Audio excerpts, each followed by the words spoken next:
محمد صلی اللہ علیہ وسلم تم ان لوگوں کی ہدایت کے ذمہ دار نہیں ہو بلکہ اللہ ہی جس کو چاہتا ہے ہدایت بخشتا ہے۔ اور مومنو، تم جو مال خرچ کرو گے تو اس کا فائدہ تمہیں کو ہے، اور تم جو خرچ کرو گے اللہ کی خوشنودی کے لیے کرو گے، اور جو مال تم خرچ کرو گے وہ تمہیں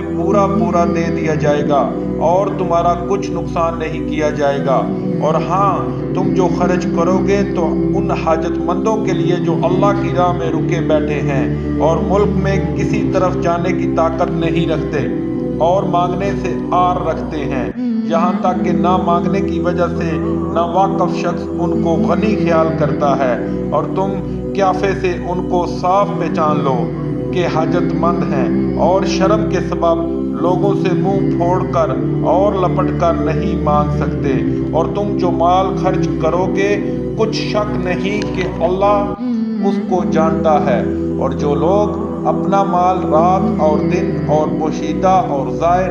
راہ الہی میں خرچ کرتے رہتے ہیں، ان کا صلہ پروردگار کے پاس ہے، اور ان کو قیامت کے دن نہ کسی طرح کا خوف ہوگا اور نہ غم۔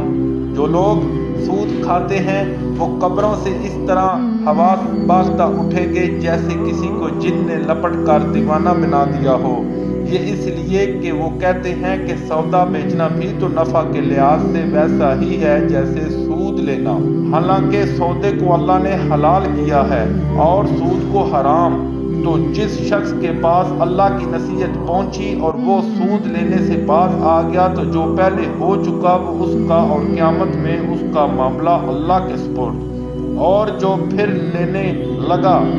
تو ایسے لوگ دوزخی ہیں کہ ہمیشہ دوزخ میں جلتے رہیں گے۔ اللہ سود کو نابود یعنی بے برکت کرتا اور خیرات کی برکت کو بڑھاتا ہے، اور اللہ کسی ناشکر گنہگار کو دوست نہیں رکھتا۔